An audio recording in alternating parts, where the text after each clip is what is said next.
Crash course में जिसमें हम डिस्कस करने वाले हैं कि रीडिंग स्किल्स को इम्प्रूव करने के लिए, ओवरऑल रीडिंग स्किल्स को इम्प्रूव करने के लिए आपको किन स्किल्स को सीखना पड़ता है या क्या टिप्स एंड ट्रिक्स हैं। तो बिना टाइम वेस्ट किए बढ़ते हैं वीडियो की तरफ। ये बहुत ज़्यादा सिग्निफिकेंट है कि हम पढ़ें, पढ़ना बहुत अहम है। इसके कुछ बेनिफिट्स आपके सामने हैं ताकि आपके अंदर एक मोटिवेशन पैदा हो सके। एक तो ये कि आपकी कम्युनिकेशन स्किल्स बहुत इंप्रूव होती हैं। अगर आपके अंदर पढ़ने की कैपेबिलिटी है, काबिलियत है और आप कॉम्प्लेक्स मटेरियल को समझते हैं, जो कि इफ़ेक्टिव कम्युनिकेशन, यानी कि अगर आप किसी से बातचीत कर रहे हैं तो ये बहुत ज़रूरी है। अगर आप एक अच्छे रीडर हैं तो आप एक अच्छे राइटर बनते हैं, ट्रस्ट मी। और इवन एक अच्छे बोलने वाले भी बन सकते हैं अगर आपके पास ऑब्वियसली एक रीडिंग में होता क्या, जब आप रीड करते हो, पढ़ते हो, तो देखें आप क्या क्या देखते हैं। आप ग्रामर देख रहे होते हैं कि किस तरह से सेंटेंस फॉर्मुलेट हुए हुए हैं। आप वोकैबुलरी देख रहे होते हैं, आपके जो कह लें कि वोकैबुलरी में इजाफा होता है। सो मेनी थिंग्स जो रीडिंग आपको जो है वो ब्लेसिंग से जो है नवाजती है। दूसरा इसका फ़ायदा क्या होता है, इन्हांस लर्निंग। इन्हांस लर्निंग क्या होता है, that better reading skills can lead to improve academic performance as reading is often an integral part of learning. अच्छा, यहाँ पर हम स्पेसिफिकली उन बच्चों की बात करेंगे जो स्टूडेंट्स हैं, जो हायर ग्रेड्स में पढ़ रहे हैं। और स्टडीज़ में होता है कि अगर वो अच्छे रीडर नहीं हैं तो उनको बहुत से कॉन्सेप्ट समझ में नहीं आते, फिर उनको बिल आखिर क्या होता है, रट्टा लगाना पड़ता है। और रट्टा कभी भी आपको पता है कि एक अच्छा सोल्यूशन नहीं होता।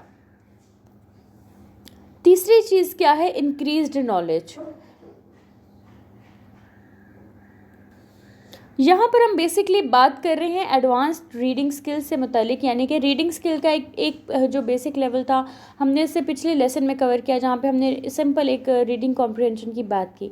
लेकिन आज का जो लेसन है वो इस एतबार से इम्पॉर्टेंट होने वाला है। जो लोग रिसर्च करते हैं या जो लोग एक कह लें कि एक एडवांस लेवल पर काम कर रहे हैं प्रोफेशनली, अगर वो डेवलप करना चाहते हैं, तो ये उनके लिए बहुत इंपॉर्टेंट है कि वो अपनी रीडिंग को किस तरह से वो इम्प्रूव कर सकते हैं। अच्छा, बहरहाल हम बेनिफिट्स की बात कर रहे थे रीडिंग की, तो उसकी जो तीसरा इंपॉर्टेंट बेनिफिट है वो क्या है कि आपकी नॉलेज बढ़ती है, नॉलेज इंक्रीज़ होती है। इसमें तो कोई शक नहीं। Reading can broaden your knowledge and help you to stay informed about current events, industry trends और न्यू आइडियाज़। ठीक है, तो इट ऑल डिपेंड्स कि आप क्या पढ़ रहे हो, लेकिन होगा रीडिंग हमेशा आपकी नॉलेज में क्या करेगी, इजाफा करेगी। Fourth one is improved cognitive function. ये बहुत इंपॉर्टेंट है। Reading can stimulate the brain and improve cognitive function including memory, concentration and focus. Cognitive functions क्या होते हैं, दिमाग की जो थिंकिंग कैपेबिलिटीज़ होती हैं उससे रिलेटेड जो हमारी समझने की कैपेबिलिटीज़ होती हैं उनको हम क्या कहते हैं, cognitive capability, cognitive functions of your brain. तो रीडिंग उसमें आपको काफ़ी हेल्प करता है। ये आपकी बेसिकली ब्रेन को स्टिमुलेट करता है, आपके कॉग्निटिव फंक्शंस को इम्प्रूव करता है, आपकी मेमोरी यानी याददाश्त और आपके जो इर्तिकाज़ है या फोकस करने की जो स्किल है, किसी भी जगह पर फोकस रहने की जो स्किल है उसको इम्प्रूव करता है रीडिंग। ठीक हो गया। तो ये तो थे कुछ बेनिफिट्स जो रीडिंग के थे। अब हम इससे पहले कि हम आगे बढ़ें और हम देखें कि किस तरह से रीडिंग स्किल्स को एक एडवांस लेवल पर जो है वो कवर किया जा सकता है, आपसे ये हम्बली रिक्वेस्टेड है कि आप लोग प्लीज़ अपने पास एक नोटबुक ले आएँ ताकि आप अच्छे से नोट्स वगैरह ले सकें। बहुत इंपॉर्टेंट टिप्स एंड ट्रिक्स हैं वो आप उनको कहीं ना कहीं नोट डाउन कर सकें। कल के लेसन में हमने रीडिंग कॉम्प्रिहेंशन की आपको बताई थी कि क्या होते हैं डूज़ एंड डोंट्स। तो आज हम आपके लिए सबसे पहले तो एक पैसेज रख लेते हैं कि रीडिंग कॉम्प्रिहेंशन बेसिकली होता क्या है। एक सिंपल सा एग्जाम्पलरी पैसेज आपके सामने रखा गया है। The Mona Lisa is perhaps the most famous painting in the world, painted by Leonardo da Vinci in the early 16th century. The portrait depicts a woman with a mysterious smile and enigmatic gaze. The painting is housed in Louvre Museum in Paris, where it attracts millions of visitors each year. ठीक हो गया। ये आपको बहरहाल एक इन्होंने paragraph दिया हुआ है। अब आपने क्या करना है, अब आपसे इसमें से आप कॉम्प्रिहेंशन कैसे चेक करते हो, like who painted the Mona Lisa, Mona Lisa को किसने पेंट किया। तो आप पीछे जाएंगे, कहाँ पर लिखा हुआ है, okay, painted bye Leonardo da Vinci. ठीक हो गया। उसके बाद फिर हम आ जाते हैं, व्हेन वाज मोनालिसा पेंटेड, तो ये 16th सेंचुरी में हुआ, सामने लिखा हुआ था what is unique about the women in the painting. तो इसकी जो स्माइल है, ठीक है, उसका जो गेज़ है जो हमने पढ़ा, उसकी जो मिस्टीरियस स्माइल है। ठीक हो गया। मोनालिसा कहाँ डिस्प्ले की गई, जैसे कि बताया गया पेरिस में की है। कितने विजिटर्स अट्रैक्ट होते हैं, तकरीबन मिलियंस ऑफ विजिटर्स। तो ये सारी बात होती है कि आपके सामने एक पैराग्राफ लिखा गया, आपके सामने एक लेटर रखा गया, आपके सामने कोई स्टोरी रखी गई है, आपको उसमें से कुछ पूछा जाए तो आपको मतलब पता होना चाहिए। ठीक हो गया, तो ये उनके आंसर्स हैं। उसके बाद improving reading skills at an advance level requires more focused and intentional efforts. आज के लेसन में हम पर्टिकुलरली बात करने वाले हैं एडवांस लेवल पर। जैसे कि मैंने शुरू में आपको बताया कि पहले हम बेसिक लेवल की बात कर रहे थे, लेकिन आज आपसे जो ट्रिक्स शेयर किए जाएंगे वो पर्टिकुलरली पूरी एक रीडिंग, जैसे कि एक क्विक कोर्स भी है एक छोटा सा, कि जिसको आप कवर करने के बाद आपको एक थॉरो अंडरस्टैंडिंग हो जाएगी कि रीडिंग कैसे की जाती है। कोई भी स्किल है, रीडिंग एक स्किल की तरह से ड्राइविंग होती है, उसके लिए आपको डूज एंड डोंट्स पता होने चाहिए, क्या करना है क्या नहीं करना। इसी तरह रीडिंग के लिए भी आपको पता होना चाहिए। तो सबसे पहले हम बढ़ते हैं नंबर 1, जो स्टेप नंबर 1 है वो है scheme and scan. Step number 1 तो नहीं है, लेकिन ये टिप नंबर 1 है, scheme and scan. Scheme and scan क्या होता है? Skimming and scanning can help you quickly identify the main ideas. तो बेसिकली स्किमिंग या स्कैनिंग होती क्या है कि जैसे कोई भी अपलेट से आपके सामने एक पैराग्राफ यही वाला लिखा हुआ है, इसको मैं जल्दी पढ़ लूँ, ऊपर से मेन पॉइंट्स इसके देख लूँ। अब मेन पॉइंट्स क्या हो सकते हैं? मेन पॉइंट लाइक अब इसमें लिखा हुआ है स्किमिंग, स्कैनिंग, क्विकली आइडेंटिफाई, मतलब जो मेन वर्ड्स हैं उनको मैंने पढ़ लिया। की points, details, useful, large amount information, gather information, मतलब आपने मेन वर्ड्स को आपने जल्दी एक क्विकली आपने देख लेना है, तो आपको थोड़ा आइडिया हो जाएगा कि किस बारे में बात हो रही है। इसको कहते हैं स्किमिंग एंड स्कैनिंग। ये कहाँ पर यूज़फुल होती है? बेसिकली स्किमिंग एंड स्कैनिंग वहाँ पर यूज़फुल होती है जहाँ पर आपने बहुत कम वक्त में बहुत ज़्यादा इन्फॉर्मेशन गैदर करनी होती है। लाइक इस तरह के सब्जेक्ट जैसे कि हिस्ट्री है या साइंस में तो नहीं इसको इतना ज़्यादा इम्प्लीमेंट कर सकते, लेकिन हिस्ट्री के जो इवेंट्स होते हैं उनमें आप देख सकते हैं। तो बहुत सी जगहों पे जहाँ पे आप रिसर्च कर रहे होते हो और आपको एकदम से एक क्विक आइडिया चाहिए होता है, वहाँ पर इसको आप क्या कर सकते हो? यूज़ कर सकते हो। नंबर 2 है प्रैक्टिस एक्टिव रीडिंग। जैसा कि पहले भी डिस्कस किया गया था that active reading involves engaging with the material by asking questions, making connections and summarizing key points. ठीक हो गया। एक्टिव रीडिंग क्या होती है? देखिए, पैसिव रीडिंग होती है कि आपने देखा और देख के पढ़ते रहे। एक्टिव रीडिंग क्या होती है कि आप पढ़ें, एक जैसे पैराग्राफ आपने पढ़ लिया तो अब उसमें से आप खुद को सवाल करें, या कोई टीचर हो वो आपसे सवाल करे, जैसे कि FA में हम आपके लिए सवाल बनाते हैं। ठीक हो गया, तो आप उन सवालों के जवाब दें और फिर देखेंगे आपको कितना सही पता है। उसके बाद है मेकिंग कनेक्शंस, यानी कि जो भी आप पढ़ें उसको अपनी रियल लाइफ से कनेक्ट करें, रिलेट करें, समराइज करें की पॉइंट्स को, यानी आखिर में जो भी आपने सीखा अपने दिमाग में दोहराएं कि मैंने क्या क्या सीखा है। This can help you to better understand in retain the material. Trust me कि बहुत इफेक्टिव होता है। जब आप प्रैक्टिस करते हो एक्टिव रीडिंग को तो आप 80 टाइम ज़्यादा एब्जॉर्ब कर सकते हो as compare to passive reading. उसके बाद जो नंबर 3 ट्रिक है वो है build background knowledge. Background knowledge क्या होती है कि advance reading often requires prior knowledge of the subject matter. Build your background knowledge by reading widely and staying informed about current events, industry trends and new ideas. अब जब भी आप कुछ reading करने लगते हैं तो ऑब्वियसली जो भी राइटर होता है, एक राइटर जो होता है उसकी थिंकिंग काफ़ी होलिस्टिक होती है, उसको दुनिया की हर फील्ड का थोड़ा बहुत आइडिया होता है, उसको ट्रेंड्स पता होते हैं, उसको करंट इवेंट्स के बारे में पता होता है, क्योंकि वो रिलेट करना होता है उसने अपने उसमें राइटिंग्स में। तो अगर आप ऐसा नहीं करते हो, अगर आपकी प्रायर नॉलेज बिल्कुल सिफर है, तो आप एडवांस लेवल की किताब खोलेंगे तो आप ऑब्वियसली ब्लैंक होंगे, क्योंकि उसमें जो रेफरेंसेस उसने दिए होंगे, लेट से उसने कह दिया कि वर्ल्ड वॉर 2 में ऐसा हुआ था, या नेपोलियन बोनापार्ट की कोई एग्जांपल दे दी, तो आप कहेंगे वो कौन है नेपोलियन बोनापार्ट, या कोई भी, जैसे अब आजकल एक चीज़ है चैट GPT, एक इंफॉर्मेशन टेक्नोलॉजी के एस्पेक्ट में, अब इसकी कोई एग्जांपल दे देता है कोई राइटर, तो अब आप उसको समझ ही नहीं पाओगे क्योंकि आपकी कोई बैकग्राउंड नॉलेज ही नहीं है। तो ये बहुत ज़रूरी है कि आप ट्रेंड से या करंट इवेंट से आप जो है वो कनेक्टेड रहने चाहिए, आप अपडेटेड होने चाहिए। इससे आप क्या होता है, आपकी जो रीडिंग पे जो ग्रिप होती है वो नेक्स्ट लेवल पर जाती है और आपकी ऑब्वियसली कम्युनिकेशन भी इम्प्रूव होती है।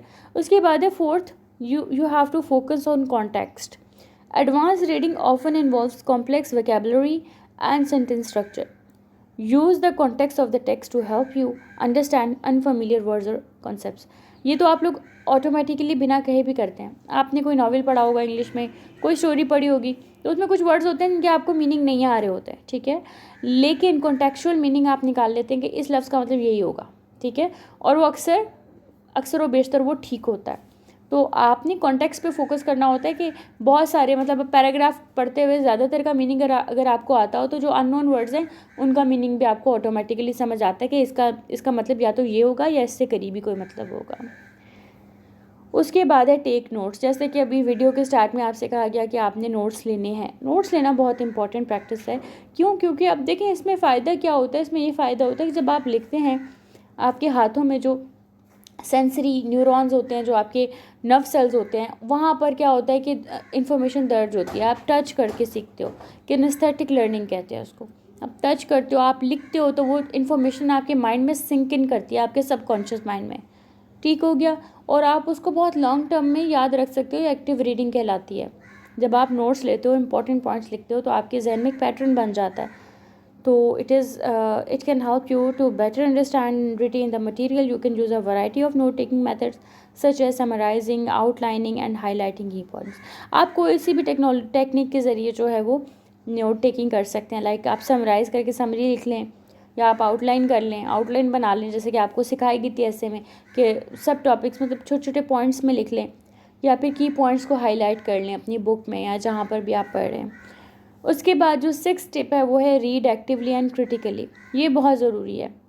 Taking notes can help you to better understand and retain the material. You can use a variety of note taking. इसके अंदर जो मटेरियल था ये नोट टेकिंग से ही रिलेटेड है। It's not about this. Reading actively and critically का मतलब बेसिकली क्या होता है? इसका मतलब ये होता है कि देखें, जब भी आप पढ़ना शुरू करें, कोई भी बुक पढ़ रहे हैं, कोई भी कहानी पढ़ रहे हैं, कोई भी आर्टिकल पढ़ रहे हैं, तो अक्सर हम लोगों में से अक्सर लोग क्या करते हैं, जब पढ़ते हैं तो हमें ऐसा लगता है खुदा न खास्ता ये बाइबल या कुरान और उसमें लिखी हुई हर बात सच है। ऐसा नहीं करें। जब भी कोई चीज़ पढ़ेंगे इंसान की लिखी हुई, तो उसको इंसान की लिखी हुई समझें, और आप समझें उसमें गलती की गुंजाइश हो सकती है। और ये याद रखा करें हमेशा कि ये उस बंदे की ओपिनियन है, उसमें गलती की 100% गुंजाइश है।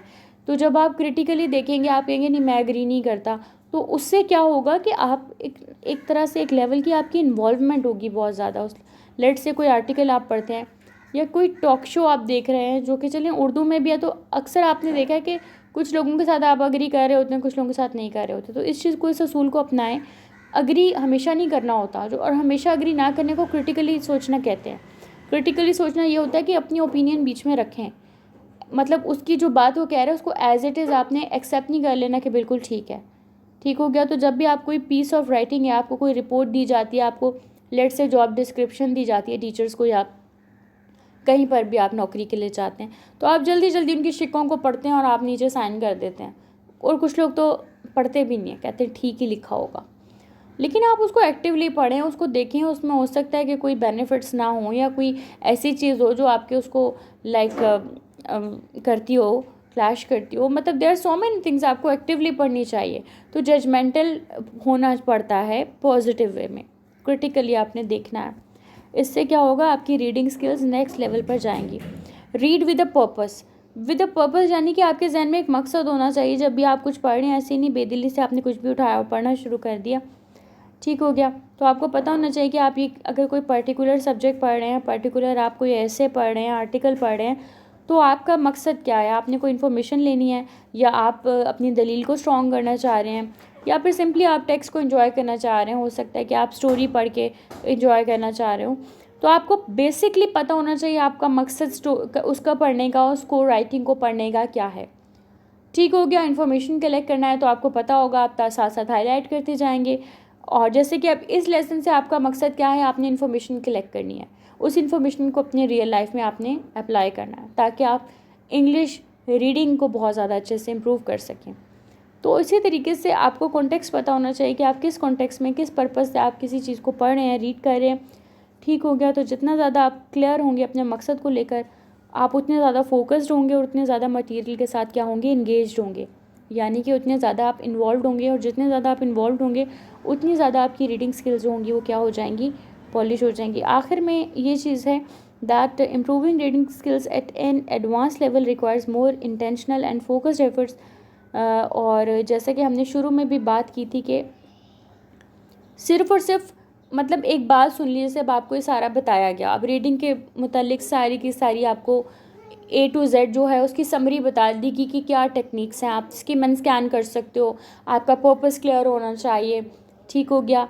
आपने जो है कह लेंगे कॉन्टेक्चुअल मीनिंग को समझ लेना है, ठीक हो गया। और आपने एक इन्वॉल्वमेंट बिल्ड करनी है अपने जिससे आप पढ़ रहे हो। और आपको ऑब्वियसली एक रीडर माइंडसेट के साथ आना चाहिए, आपकी एक बैकग्राउंड नॉलेज होनी चाहिए करंट इवेंट्स को लेकर। तो ये सारी चीज़ें अगर आप जहन में रखते हो, लेकिन करना तो देखिए आपको खुद ही है। अगर कोई आपको हलवा पका के भी दे देता है तो खाना तो एटलीस्ट आपको खुद है। या अगर जैसे इस लेसन के थ्रू आपको रेसिपी बताई गई है that how to be a good reader, लेकिन ऑब्वियसली आपके घर आके बुक खोल के हम आपको या कोई भी टीचर दुनिया का नहीं देगा कि बेटा इसको पढ़ो।